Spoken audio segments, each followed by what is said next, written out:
ওই যে 38,000 টাকা নিয়েছে, আমি ওটা টোটাল জানি না। 20,000 টাকা নিয়েছে, ওটা জানি না, সব জানি না আমি।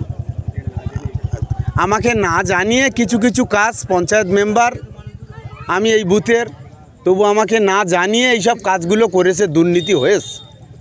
ও তৃণমূল মানে তৃণমূল করতো, এখন বিজেপি করছে। এখন আমাদের একটাই আবেদন আমাদের মুখ্যমন্ত্রীর কাছে, মাননীয় শুভেন্দু অধিকারী মহাশয়ের কাছে, যে ওই রকম দাগি লোক নেবেন না, আর ওই দাগি লোকের অবিলম্বে গ্রেপ্তার করবেন। তার কারণ আমরা এফআইআর করেছি, গ্রামবাসী সবাই কিন্তু এফআইআর করেছে। এই বলে আমি 10,000 নিয়েছে ঘরের টাকা, 60,000 টাকা দিয়েছিল, ওটা 10,000 নিয়েছে। আর নাম বলুন। গপ্পর মোল্লা। সে কোন পার্টি করে? তৃণমূল। এই মুহূর্তে দাঁড়িয়ে আছে ইনায়েতপুর গ্রামে। আর ইনায়েতপুর গ্রামে এখনও কিভাবে টিএমসি সুপারভাইজার এই সাধারণ মানুষকে মারধর করতে পারে? কেন তাহলে পুলিশ কি একেবারে অন্ধ হয়ে আছে? এই সাধারণ মানুষরাদের কাছ থেকে একেবারে ঘরের টাকা নেওয়া হয়েছে 20,000 30,000 টাকা, আর সেই সুপারভাইজারকে এখনও গ্রেপ্তার করতে পারছে না এ রাজ্যের পুলিশ, এ রাজ্যের পুলিশ মন্ত্রী শুভেন্দু অধিকারী। তাহলে কি শুভেন্দু অধিকারী শুধু মার্কা করে করে মানুষদেরকে গ্রেপ্তার করবে? আর এই তাহলে কি শুধু ধর্মের উস্কানিমূলক বক্তব্য রাখবে এই রাজ্যের পুলিশ মন্ত্রী? কেন এখনও পর্যন্ত এই রাজ্যে একেবারে টিএমসি সুপারভাইজারকে গ্রেপ্তার করতে পারলো না এ রাজ্যের পুলিশ মন্ত্রীর পুলিশ? তাহলে কি জানাচ্ছেন এই মুহূর্তে গ্রামবাসীরা একেবারে এই মুহূর্তে আইএসএফের ঝান্ডা নিয়ে রাস্তায় নেমে এসেছে এবং আন্দোলন করছে। এই ইনায়েতপুর গ্রামবাসীরা তাদের বক্তব্য যে তাদের কাছ থেকে 20,000 30,000 টাকা, লক্ষ লক্ষ টাকা দুর্নীতির অভিযোগ এই সুপারভাইজারের উপরে, এই এলাকার টিএমসি সুপারভাইজারের উপরে। কেন এখনও পর্যন্ত গ্রেপ্তার হলো না? তাদের উপরে যখন সেই টাকা ফেরত চাওয়ার জন্য গ্রামবাসীরা যায়, তাদেরকে মারধর করা হয় এমনই অভিযোগ উঠছে। তাহলে সেই পুলিশ এখনও কেন গ্রেপ্তার করলো না? তার নামে একেবারে এফআইআর করা হয়েছে এমনই অভিযোগ তুলছে গ্রামবাসীরা। এই মুহূর্তে রাস্তার উপরে তারা প্রতিবাদ জানাচ্ছে।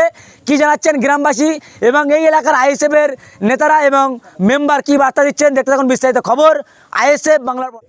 আগে করতাম টিএমজি করা স্বার্থে আমি টিএমজির সঙ্গে ছিলাম, কিন্তু থাকাকালীন গোপার বলে একটা নেতৃত্ব টিএমজির সুপারভাইজার, ও এত দুর্নীতি করতো। আমি 2021 সালে পার্টিটা ছেড়ে দিই বসেছিলাম, কিন্তু ও বাথরুমের টাকা, ঘরের টাকা, ঘর দেবো বলে টাকা নিয়েছে। এইসব টাকাগুলো নিয়ে ও ধোকাটা নারায়ণপুর ওখানে বিল্ডিং করেছে। বাড়ি ছিল না, ওর ঘর বাঁধার জায়গা ছিল না, কিন্তু ঘর বেঁধেছে। আগে প্লাস্টিকের ঘরে বাস করত এবং দুটো বিয়ে করেছে, রাঁড় করেছে, মানে প্রচুর কিছু করেছে, বাইক কিনেছে। ও আরও বিভিন্ন জায়গায় জমি জায়গা কিনে রেখেছে, সোনা গয়না আরও হেভি হেভি জিনিসও কিনে রেখেছে। বাইরে এই অঞ্চলের বাইরেও জমি জায়গা কিনে রেখেছে। এখন ও তৃণমূল করতো, এখন বিজেপি করছে। এখন আমাদের একটাই আবেদন আমাদের মুখ্যমন্ত্রীর কাছে, মাননীয় শুভেন্দু অধিকারী মহাশয়ের কাছে, যে ওই রকম দাগি লোক নেবেন না, আর ওই দাগি লোকের অবিলম্বে গ্রেপ্তার করবেন। তার কারণ আমরা এফআইআর করেছি, গ্রামবাসী সবাই কিন্তু এফআইআর করেছে। এই বলে আমি আমার বক্তব্য। কি বলবেন আপনি? এখন একেবারে পরিচালনাময় মেম্বার, তারপরেও সুপারভাইজারের নামে একেবারে লাখ লাখ লক্ষ লক্ষ টাকার অভিযোগ তোলা। বলবো বলতে, আমি তো বিগত টিএমসি পার্টির বয়স 7 বছর এদের সঙ্গে ছিলাম, তারপরে পঞ্চায়েত মেম্বার 3 বছর। পার্টিটা এখন টিএমসি পার্টিটা হেরে গেছে, আইএসএফ পার্টিতে যোগ দিয়েছি, আইএসএফের সঙ্গে আছি।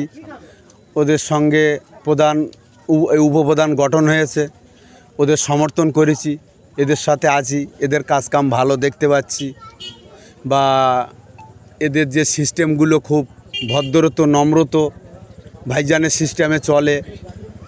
হ্যাঁ, আমি পঞ্চায়েত মেম্বার, কিন্তু কিছু কিছু জানতাম না। আমাকে না জানিয়ে কিছু কাজ করা হয়েছিল।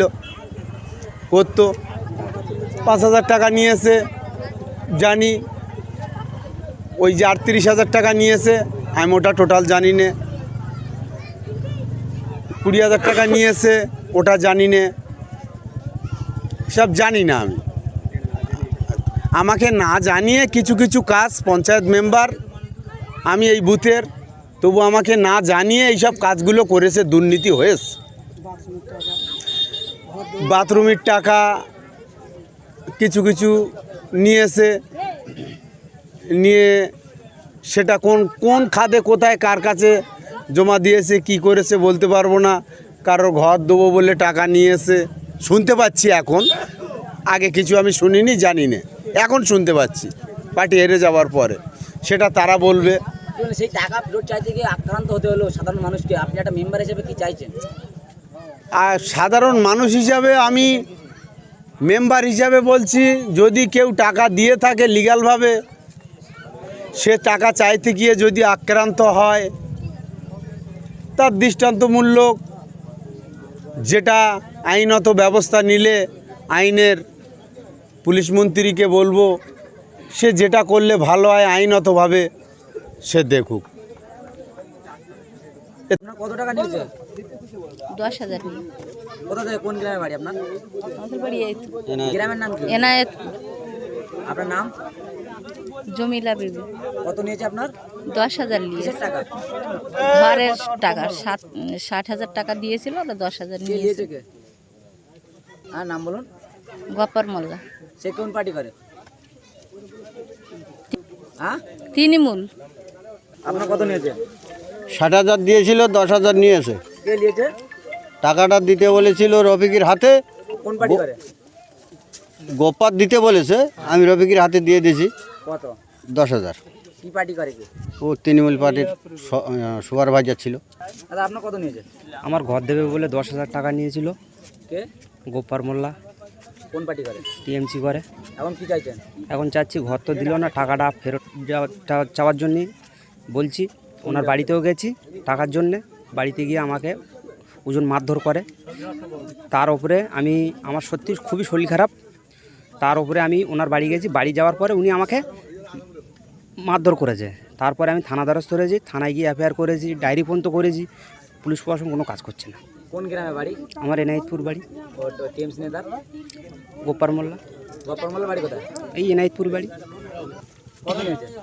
60,000 টাকা ঢুকেছিল প্রথম কিস্তি, 38,000 টাকা নিয়েছে গোপ্পার, কোন পার্টি করে? টিএমসি পার্টি করে, কোন গ্রামে? এনায়েতপুর। কত নিয়েছে? আমার কাছ থেকে নিয়েছে 18,000। কে নিয়েছে? আমাদের গোপার ভাই। আর তখন টিএমসি ছিল, টিএমসি করতাম। এখন তো আইএসএফ এসছে, এখন তো ঘর করতে বলছে, টাকা নেই কেন, বেশি অংশে টাকা নিয়ে নিয়েছে এরা সব খেয়ে। এখন দ্বিতীয় কিস্তি পাওয়ার জন্য জিও করব, এখন টাকা নেই ঘর করার জন্য, লোন তুলে ঘর করছি। আর দ্বিতীয় কথা, প্রধানের নাকি কিছু টাকা দিতে হবে, 15-20 হাজার প্রধান নিয়েছে, বলছে প্রধানের দিতে হবে টাকা। টিএমসি প্রধান? হ্যাঁ, কোন পার্টির প্রধান? টিএমসির পার্টি। আমার 60,000 টাকাতে 10,000 টাকা নিয়ে নিয়েছে কে নিয়েছে? গোপাল মোল্লা। কোন পার্টি করে? টিএমসি বাড়ি করে। কোন গ্রামে বাড়ি? এই এনায়েতপুরি বাড়ি। আপনার বাড়ি? আমার বাড়ি এই এনায়েতপুরি। এখন কি চাইছেন? আমি এখন চাচ্ছি, আমার তো 10,000 টাকা নিয়ে নিয়েছে, আমি তো ঘর করতে পারি না, তখন আমি দেনা সাহায্য করে কোনো রকম ঘরটা খাড়া করে করতে যাই, তখন আর দেয়নি। এই পর্যন্ত আমাদের অভিযোগ, আর কি করব।